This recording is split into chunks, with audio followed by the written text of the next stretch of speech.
This audiobook is entitled How to Protect Yourself During the Coming Depression and Third World War. The author is Dr. Peter David BETER, a widely respected international financial and legal consultant and political economist. He has published several conventional books, including a current bestseller entitled The Conspiracy Against the Dollar, published by George Braziller, Incorporated, New York. As a political economist, Dr. BETER concerns himself with the human element, the hidden forces behind the scenes which, in his view, are largely responsible for major events.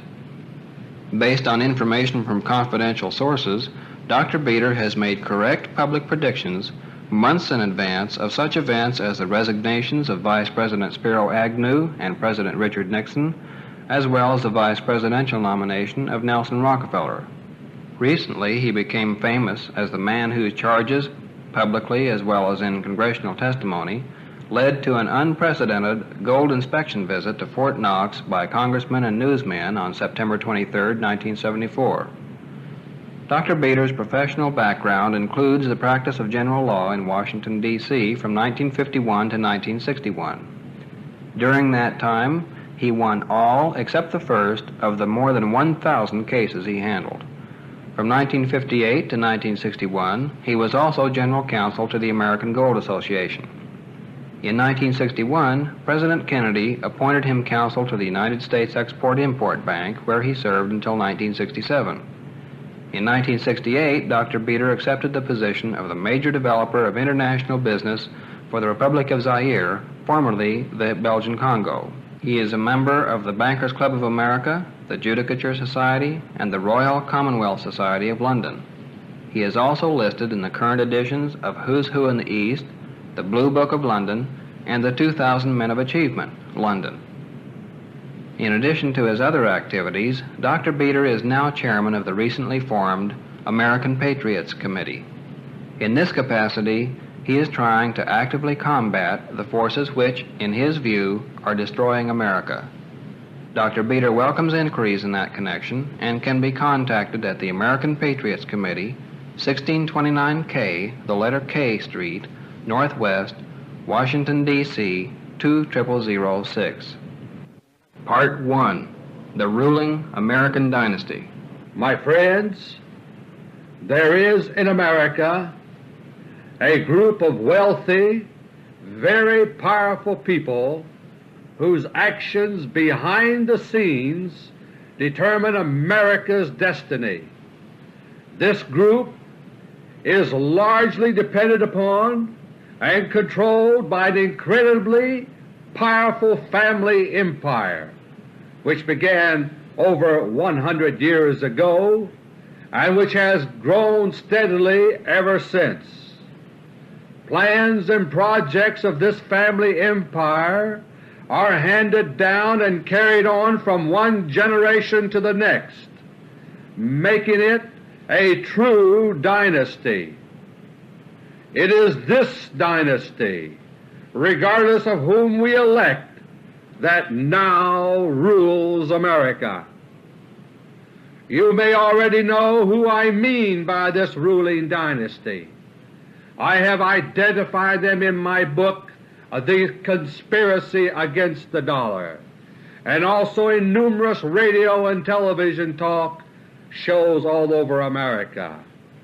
And from time to time other individuals and groups also state who they are. But in case you don't know who they are, I'm not going to tell you at this point, though you may be able to guess who they are later on. Why not tell you now?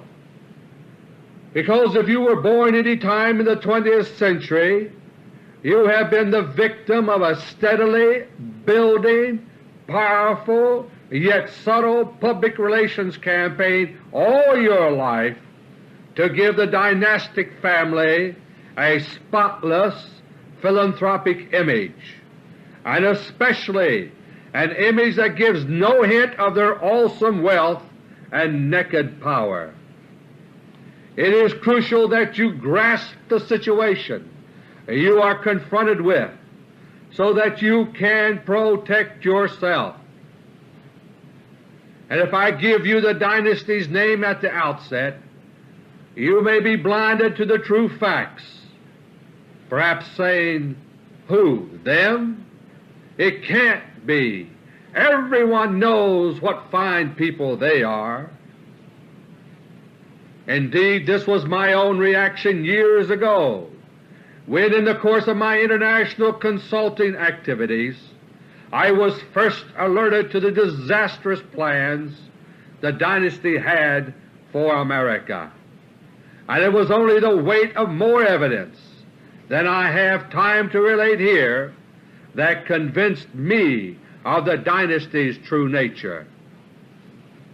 The founder of the dynasty began his career with modest means in the mid-1800s, but became America's first billionaire before the turn of the century, thanks to cutthroat business tactics that by that time had made the family name a nationwide synonym for ruthlessness, greed, and corruption. Indeed, this problem had become such a liability for the dynasty that by the late 1800s the dynasty's founder had begun the practice of donating sums of money to various charitable causes, always with as much publicity as possible, in an effort to make the family appear more favorably in the public eye. In 1913 he established what was to become the first of a series of tax-exempt foundations, ostensibly for philanthropic purposes. Incidentally, 1913 was also the same year that the special interests of the dynasty in Congress succeeded in bringing the federal income tax into being, a tax to which the well-funded foundation was, of course, totally immune. Such an income tax had twice been declared unconstitutional during the late 1800s, but no matter. They simply changed the Constitution by amendment, as they have repeatedly done since to suit their purposes. From the birth of our Republic until 1913, a period of 130 years, only 5 amendments beyond the Bill of Rights had been needed to keep our country functioning smoothly. Since 1913, however, we have had 10 more amendments, twice the number in half the time. They always say the Constitution works.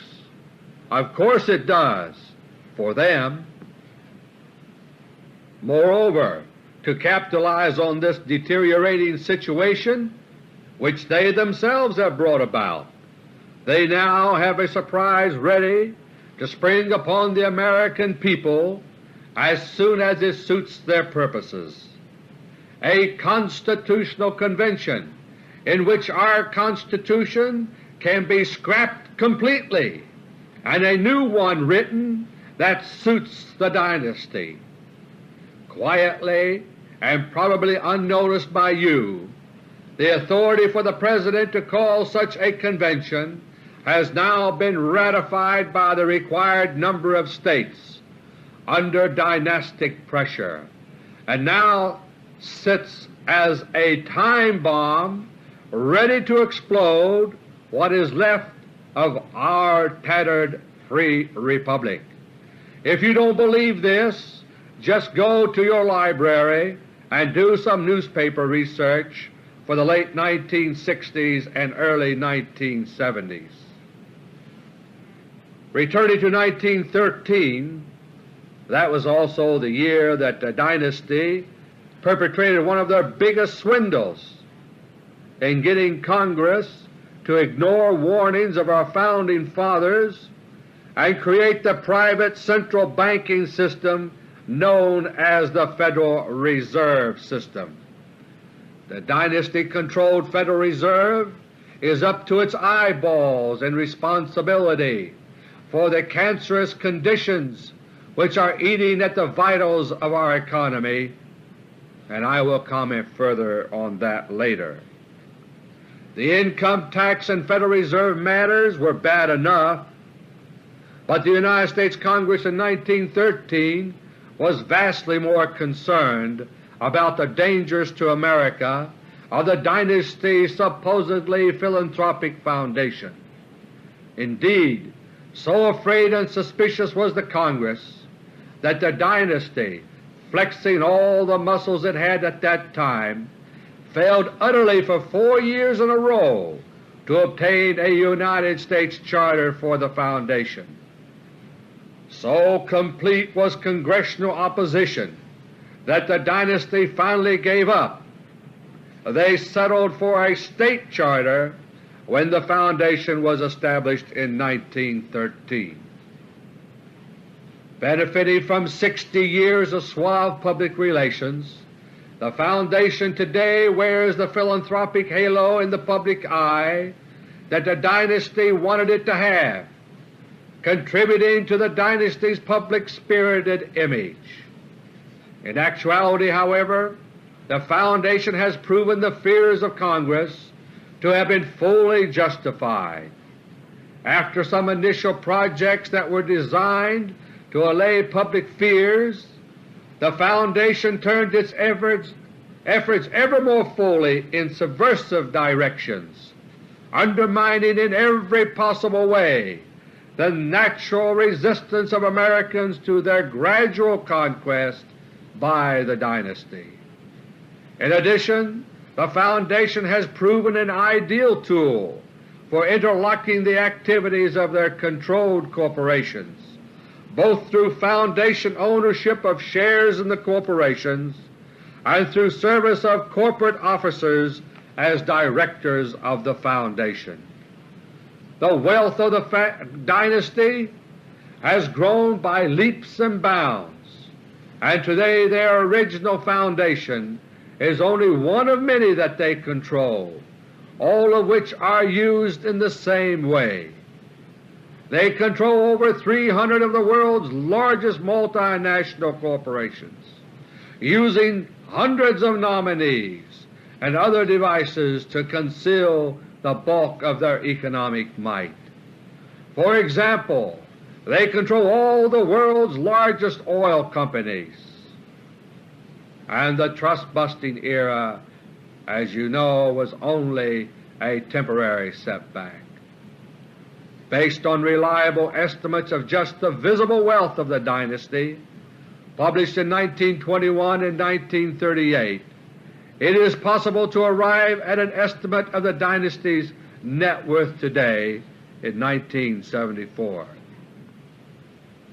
There is every reason to suspect that the figure obtained this way is a gross underestimate, but it is nevertheless a mind-boggling $50 billion or thereabouts. This figure represents merely a very normal growth rate for their visible wealth in 1938. Yet in their public statements they profess to be worth only around $500 million, still a larger sum than you or I can imagine, but only 1/100th of what they are conservatively estimated to really be worth. Their bashfulness about their money is not due to modesty. It's because their power is most secure if the man on the street does not know how powerful they are. Even with all that I've said, the ruling dynasty's influence might not be so disastrous, except for one additional crucial fact. They consider themselves citizens of the world, not mere Americans. Thanks to their decades of internationalist propaganda, this may sound harmless enough to you until you realize that this means America is expendable to them. Furthermore, the most consistent ingredient of their ever-expanding monopolistic drive for over a century has been to smash certain people or companies or countries so that their share of what remains becomes a larger fraction of the total. Through World Wars I and II, they brought Britain to its knees, thereby taking over the vast oil interests, including the Russian Baku oil fields and the Saudi Arabian oil fields, which had been owned and controlled by the British government. Now the nightmarish fact is that it is America's turn to be sacrificed for the further advancement of the dynasty. For 3 decades they have been using various devices, foreign aid, direct and indirect, to build up their interests in Europe and elsewhere around the world at the United States taxpayers' expense. Our military secrets have been betrayed to our enemies in return for favors to the dynasty, and our economy has been bled almost dry. The crowning economic blow by which they plan to extract one last $500 billion profit before leaving the sinking American ship of state is the theft of America's gold supply and a resulting wild American inflation with the severest depression ever experienced in America. Part 2. The United States Dollar and the Federal Reserve. My friends, as I mentioned earlier, the dynasty engineered the creation in 1913 of the so-called Federal Reserve by an act of Congress.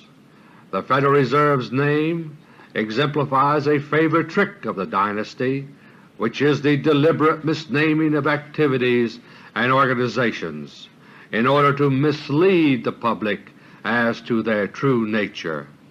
The Federal Reserve is not federal. It is strictly a private central bank system controlled from the outset 60 years ago by dynasty interests. Nor when it was created did it possess any unique reserve of its own. At that time the United States Treasury directly owned the nation's gold supply and issued our money. The Federal Reserve was therefore initially just a sort of nationwide coordinator of banking activities, something which in itself, however, greatly increased the dynasty's control over America's economy. The dynasty deliberately brought about the Great Depression that began with the stock market crash of 1929 by means of one of their periodic corners of the gold market. Every time they corner the gold market, a recession or depression results, its severity reflecting the extent of the corner. The reason for this is basically that by cornering a nation's gold, they make it impossible for the nation to back up its currency with anything but promises. Confidence erodes, inflation erupts, business falters, and finally it all snowballs into a depression. That's what they did in 1929, and that's what they've done again now, except this time they have arranged for things to be much worse, with scarcity and skyrocketing inflation even during the Depression period itself. In 1935, with America in the depths of depression, the dynasty brought the gold back that they had spirited abroad several years before, selling it as foreign gold to the United States government at the newly raised price of $35 an ounce. Earlier in 1934 they had also arranged for President Franklin Delano Roosevelt, whom they controlled utterly, to confiscate the gold owned by individual United States citizens, paying them the old price of $20.67 an ounce. Then, incredibly, they induced President Roosevelt to turn over the nation's gold supply to the Federal Reserve System as a gift, if you please. This he obediently did, not even getting a receipt. These transactions were originally accomplished by Presidential Executive Order, being ratified afterward by the Congressional Gold Reserve Act of 1934. To give the dynasty their due, it should be noted that they always planned their moves far in advance. So when they named their central bank system the Federal Reserve in 1913, perhaps they were simply looking ahead to the mid-Depression transactions which were planned for 20 years later, by which the federal gold supply became the reserve of their private bank. 1934 also marked the beginning of a slow deterioration of the United States dollar, since we went off the true gold standard by having our dollars no longer convertible to gold. In 1965 the process intensified. That was the year in which our traditional 90% silver coins were replaced by the cladded copper funny money of today, and silver certificates were called in. In 1968 the two-tier gold system was established by an international agreement engineered by the dynasty. Up till then the price of gold was fixed at the official price of $35 per ounce. The two-tier gold system added a free market which would be used for private trading, and where gold prices would move up or down according to supply and demand. Thus a means now existed whereby gold prices could rise with interesting profit possibilities. However, the central banks, such as the Federal Reserve, were forbidden from gold trading on the open market. On August 15, 1971, President Nixon declared war on the dollar by divorcing it from its gold backing, unleashing inflation and also a stagnating trend in economic activity. In my book Conspiracy Against the Dollar, I coined the word stagflation to describe this state of affairs, and it has since become quite a commonly used term in financial circles. On September 21, 1973, the stage was set for the full-fledged economic crisis we now face. On that day President Nixon signed into law Public Law 93-110, whose most important feature was not even mentioned in the press. It took title to the nation's gold away from the Federal Reserve, where it had been since 1934, but it did say where it went. So the question was, where did the title go? That is, who now owned the nation's gold? Did it go back to the people of the United States from whence it came? Did it revert back to the office of the President? Did title return to the Treasury, which had owned the nation's gold prior to 1934? Since then the Treasury has been merely a physical custodian of the gold, the Federal Reserve being the actual owner, that is, having title. Of course there is no logical reason why the law, Public Law 93-110, shouldn't have said where the title went upon being removed from the Federal Reserve. No reason, that is, except one. By leaving the law ambiguous, they set the stage for a manipulative shell game which the general public could hardly hope to follow or understand. To resolve this carefully contrived question of who had title to America's gold, an ad hoc joint committee was formed. Its members, as the Wall Street Journal later revealed on November 15, 1973, were Arthur Burns, the head of the Federal Reserve; George Shultz, then Secretary of the Treasury; Henry Kissinger, Secretary of State; Herbert Stein, then head of the Council of Economic Advisers, and Peter Flanagan, then the White House staff on economic affairs to the President. The rationale was that somewhere within this committee must presumably be the title to the gold. Therefore the committee as a whole could presumably take whatever actions relative to the gold that might come up. The committee was orchestrated by Paul Volcker, then Under-Secretary of the Treasury for Monetary Affairs, who came directly from the dynasty's inner circles, as for that matter had all the other committee members. The next step came on November 13, 1973, when the two-tier gold system established in 1968 was eliminated. But what was eliminated was the old fixed official price market that existed before 1968, and what was retained was a relatively new floating price market on which it was agreed that central banks could now trade.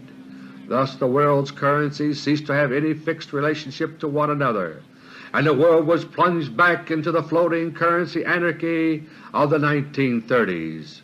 Really, exactly the anarchy that the Bretton Woods Monetary Agreement of 1944 had been designed to end. The very next day, in a news conference, Arthur Burns and George Shultz commented respectively that the United States could now sell gold on the open market and that any such sales would be kept secret. On the same day, good, deliverable quality gold in Fort Knox began rolling out on Army trucks, bound ultimately for private depositories in Europe. Only a little bit of low-quality gold was left behind in Fort Knox. The private international banking interests of the dynasty had already arranged for the gold to be transferred to them for purposes of speculation. The great gold corner of 1973-74 had begun. Their plan, briefly stated, is to let gold rise to over $2,000 per ounce over the next year and a half, once they finish cornering also the gold supply of the International Monetary Fund. At the current official price of $42.22 an ounce, the Federal Reserve gold supply amounts to about $11.5 billion, while that of the IMF comes to another $6.5 billion worth.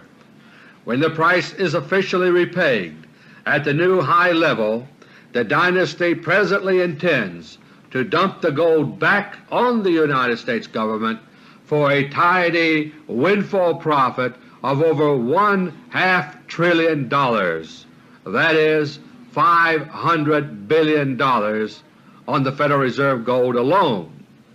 By that time the American economy will have been thoroughly ravished, bled white by the dynasty's greed for power and profit. Thanks to their decades of internationalism, which means putting worldwide interests of the dynasty first regardless of the destructive consequences to America, we will be worse sitting ducks by far than we were for Pearl Harbor. Worse because it was to their interest to ensure that America could win World War II and provide the means for exploiting Saudi Arabian oil, whereas by now they have transferred the wealth of America to other countries, including some who are America's enemies. They are bailing out, transferring the bulk of their assets to Europe, and building mansions there to ride out the coming storm in America. When it's over, they expect to return and make their domination over us complete with a new Constitution of their own design. Part 3. Coming Events and How to Prepare for Them. My friends, so far I've tried to alert you to the existence of the family dynasty that rules America behind the scenes. and I've briefly given you a broad outline of what they are up to, especially how they are deliberately bringing upon us a new severe depression. They are doing this just as they did in 1929 by cornering the nation's gold supply and destroying confidence in the dollar. And just as the Depression of the 1930s was followed by World War II, the Depression we now face will be followed by World War III.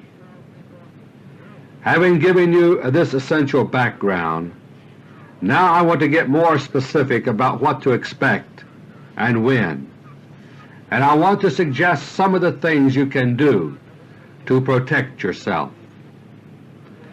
I want to make one thing as clear as I can, though.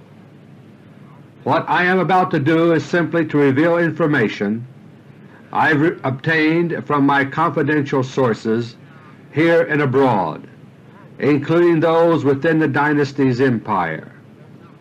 These are simply the plans of men and the emerging consequences of their actions. They are not like biblical prophecies, which cannot be changed.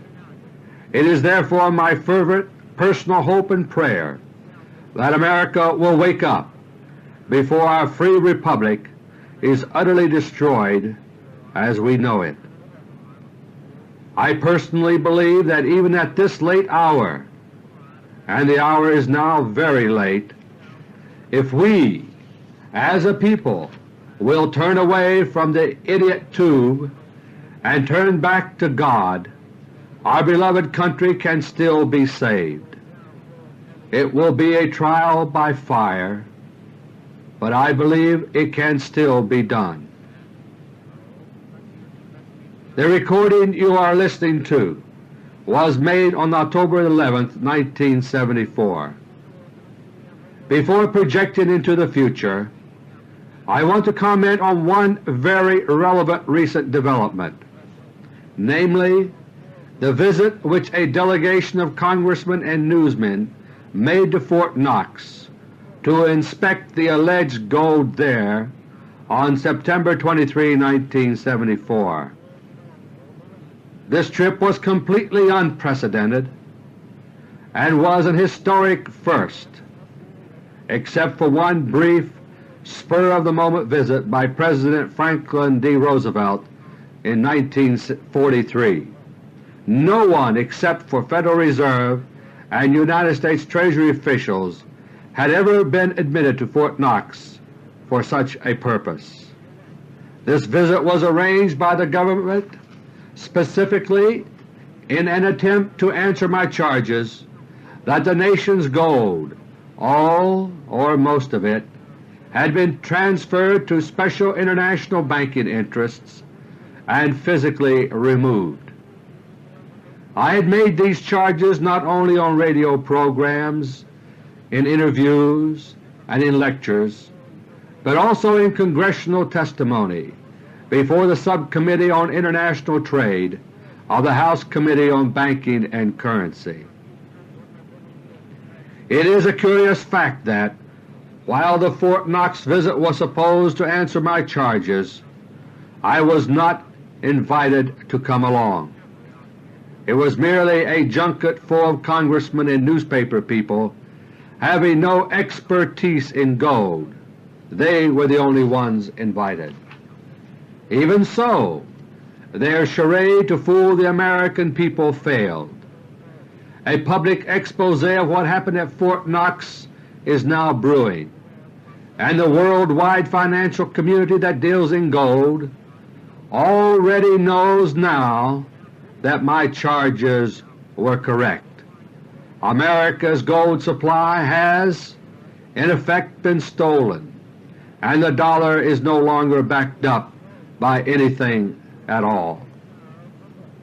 By late October or early November 1974, certain banks scattered around the world are scheduled to collapse, with obvious effects on public confidence.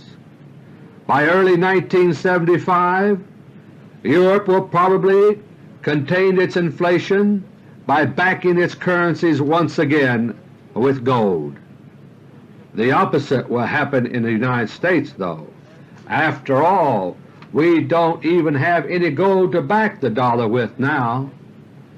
Minting of coins in America will cease, and paper money will be issued in denominations less than $1 for making change.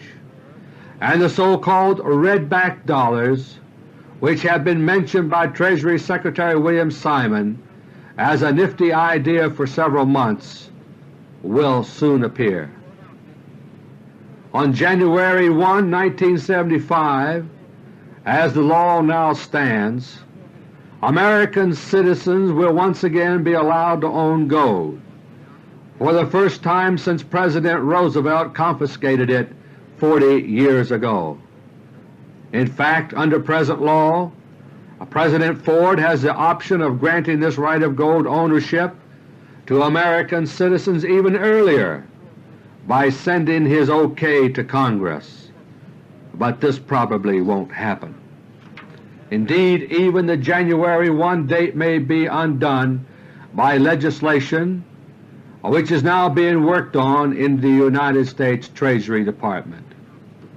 The real purpose of letting the public own gold is to help push prices up once the dynasty has cornered all but a few crumbs for itself, including silver, by the way, which tends to move upward in price along with gold. The problem is that the dynasty is presently having a bit more trouble than expected in snatching the major silver holdings of certain other Americans, and of course it wouldn't do to let prices go up before they are ready.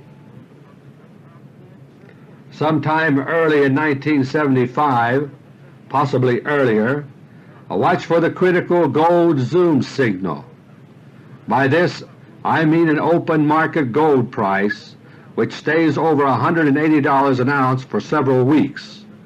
This will mean that the world gold corner by the manipulators is complete, and they are ready to let gold prices zoom toward the goal of over $2,000 an ounce.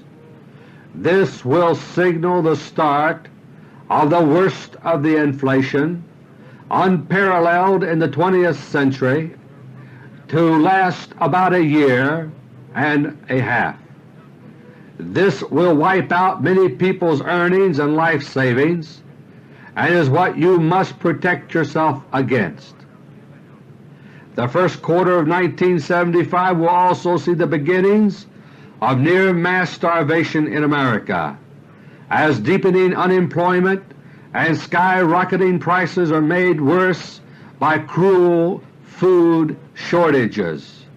I say cruel because they, like the rest of the dismal picture, are manipulated and deliberate, which is why my sources have enabled me to publicly warn of these coming shortages as early as June 1974. Massive shipments of American food abroad in recent years, including grains from our already depleted resources and reserves, have been engineered behind the scenes by dynasty interests to help set the stage for this. The dynasty is profitably feeding others, including America's avowed enemies, and letting us starve. As of now, President Ford has just canceled some massive grain shipments to Russia, a hopeful sign, but government figures explain that somehow Russia has already succeeded in buying far more from the United States than the limits she had agreed to in view of the tightness of American supplies. Will our leaders try to get back any of this extra food quietly obtained by Russia? Food that Americans will soon need desperately? Perhaps the vigorous reaction of Secretary of State Henry Kissinger provided a clue. He has been quoted as saying, "It was probably a misunderstanding between bureaucracies.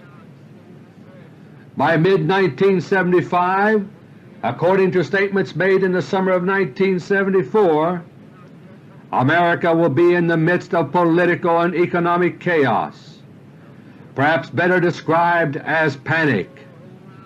These words were presented as warnings, supposedly by David Rockefeller, chairman of the Mammoth Chase Manhattan Bank in New York City. At about the same time, Arthur Burns, head of the Federal Reserve System, issued statements warning that the consequences of continued unchecked inflation could well be a significant decline in economic and political freedom for the American people. This is the same Arthur Burns who admitted in a letter of June 28, 1974, published in the Congressional Record of July 18, 1974, that the assets of the Federal Reserve System no longer include gold, even though the published financial statements of the Federal Reserve do list gold as an asset. Of course, having said these things in the summer of 1974, people issuing such statements will be in a perfect position to impress the public with their wisdom, saying, "I told you so," if their predictions come true a year later. But beware! Jay Gould, after he had cornered the gold in 1869, said, and I quote here, "I regret very much the depression in financial circles, but I predicted it long ago. I was in no way instrumental in producing the panic." He lied. I might add that should Nelson Rockefeller be confirmed as Vice President by Congress in late 1974, my sources claim that he will be President by June 1975, Gerald Ford having been kicked out of office by that time. By the middle of 1976, the game plan is for the price of gold to reach the manipulator's goal of over $2,000 an ounce, and then it will be officially pegged at $2,000 an ounce after 2 or 3 intermediate jumps above the 1974 level of $42.22 per ounce. Once gold is officially pegged at the new price, $2,000 an ounce, inflation will end and deflation begin. Prices and interest rates will stabilize again. The stock market, reflecting this new phase, will at last bottom out at around 100 to 200 on the Dow and start back up, and bankruptcies will cease. In other words, America will begin its recovery from this Chinese-type inflation and severe depression, nothing like it has ever been experienced up until then. 1 to 2 years later, between mid-1977 and mid-1978 roughly, World War III will begin. The United States, its military secrets betrayed, and its economic strength sapped by the dynasty's greedy manipulations, will suffer a nuclear Pearl Harbor attack. The Panama Canal will provide the excuse for the war, in which America itself will be the prime battleground. According to my very reliable intelligence sources on this matter, the Republic of Guyana, next to Venezuela in South America, has already been turned into another Cuba, with atomic missiles aimed at the Gatun locks of the Panama Canal and at our cities here in the United States.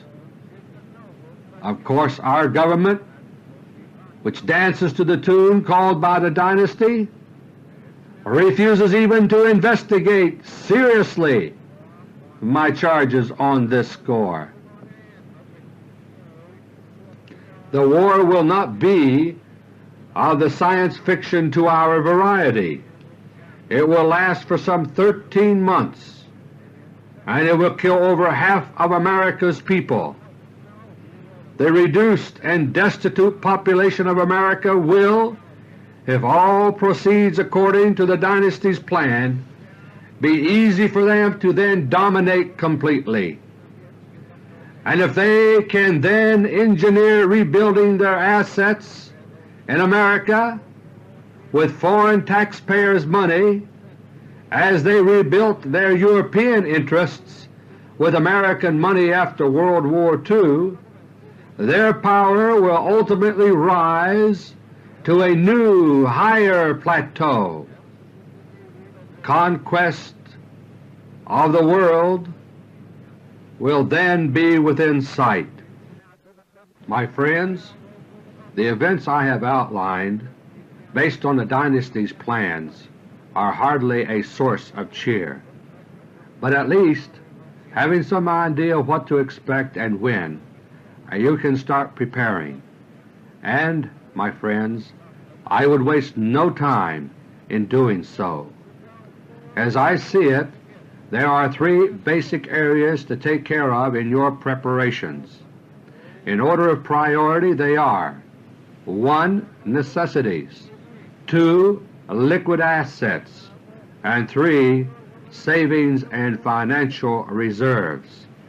The relative amount you should devote to each area depends, however, on your own particular circumstances. Area 1. Necessities. Make sure above all else that you will have the necessities on hand that you will need to survive, first during the stagflation depression era and then during the war to follow. You must consider at least 5 basic kinds of necessities: shelter, food, water, fuel, and medical supplies. Concerning shelter, be sure that your house is in good repair generally before the depression arrives. In particular, be sure that it is properly insulated. Looking ahead to the war, arrange if you can to have a retreat as far as possible from the target areas in America, where you can ride out the 13-month nuclear war. The best thing, of course, is to be in another country outside of the war zone, such as Europe or Canada. Failing that, which most Americans cannot do, the retreat should simply be as far as possible from the probable target areas. It should also be upwind of the nearest target areas, based on prevailing winds, so that any nuclear blast fallout will tend to drift away from the retreat instead of toward it. Major cities and distribution centers, military installations, and nuclear power plants should all be considered probable targets. You may be able to build your retreat from scratch with an underground fallout shelter, a well, air filters, and so forth. Or you may have relatives who live in a good area who would pool their resources with yours, preparing their basement to take care of all of you when the time comes. Or perhaps you have a camping vehicle that would serve as a temporary mobile retreat. Now, concerning food, the key word is storability. You want to stock up now on foods to eat later, when food becomes scarce. Most canned foods keep well for many months, so stock up now, because store shelves will soon have increasingly large and frequent empty spaces.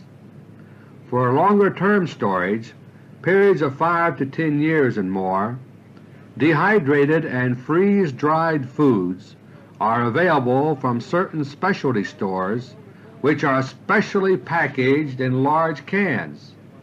Garden seeds, like food itself, will become scarcer, so get a supply now if you have space for a garden. Seeds for sprouting can provide you with a good source of fresh vegetable protein during the non-gardening season. You may wish to check with health food stores about some of these items. Turning to the matter of water, be sure you have a well, if possible, at your wartime retreat. At your home, the municipal water supply could become polluted or even cease.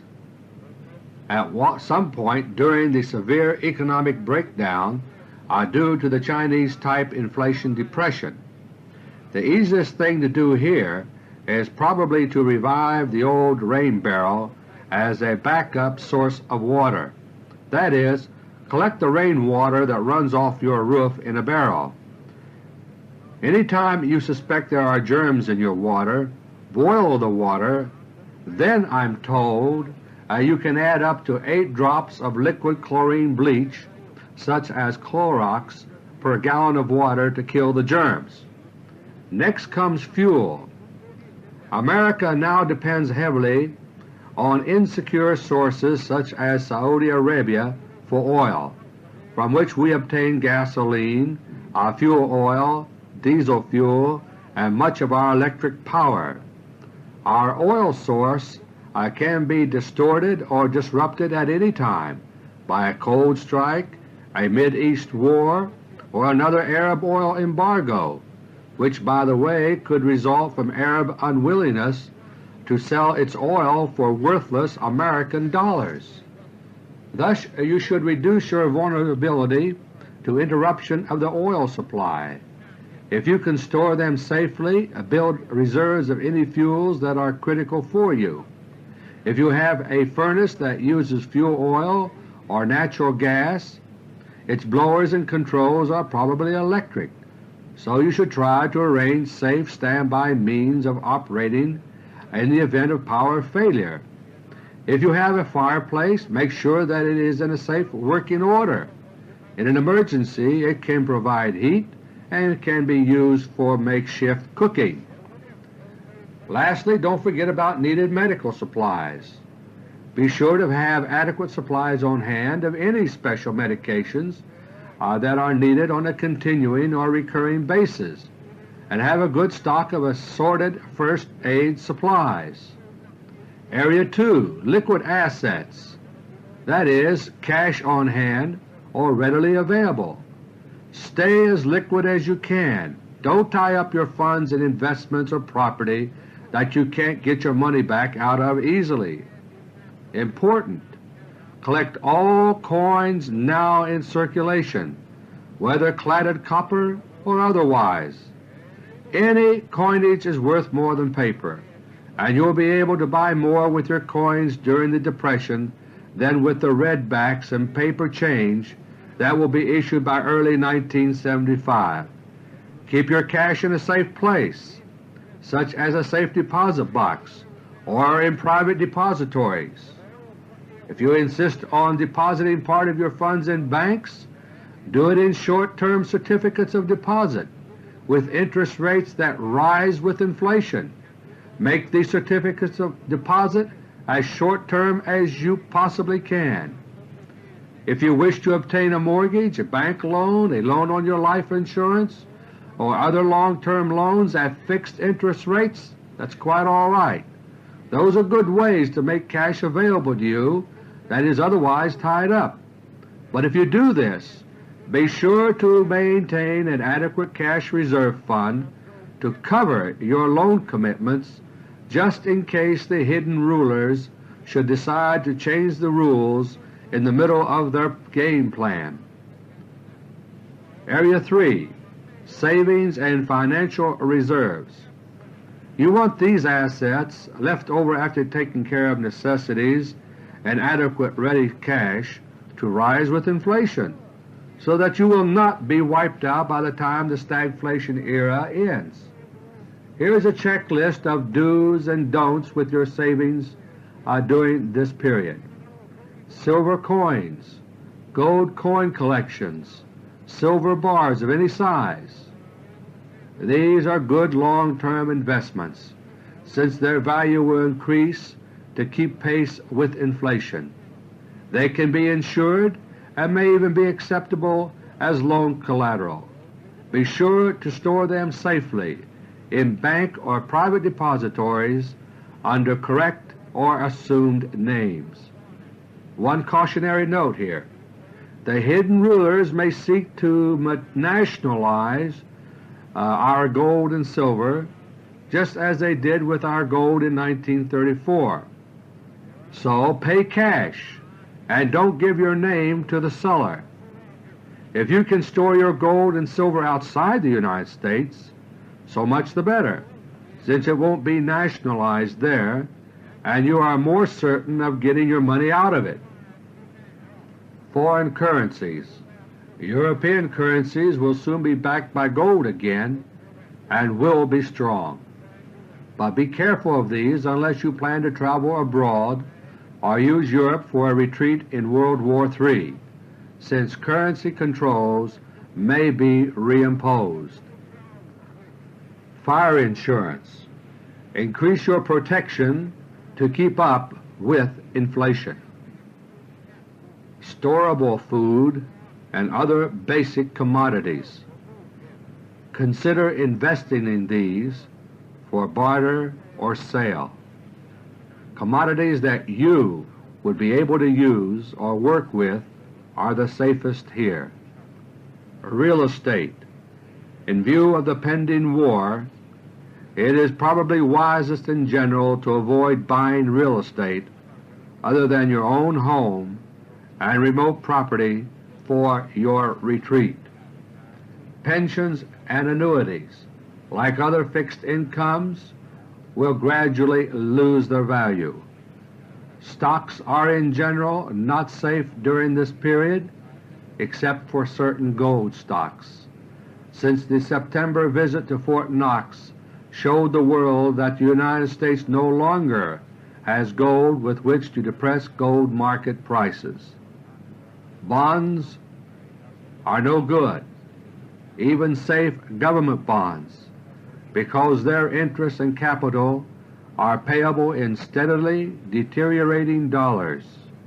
Savings accounts, savings and loan deposits, life insurance, and annuities all appreciate in value far too slowly to keep up with current inflation, and therefore should be examined thoroughly in each individual case by a competent financial advisor. My friends, this concludes my discussion of what lies ahead for America in the next few years, and my suggestions about what you can do to protect yourself individually, that is, yourself and your family. As for what we might all be able to accomplish working together, that's a different matter. That's beyond the scope of this talk. But I have to confess that there is where my real hopes lie.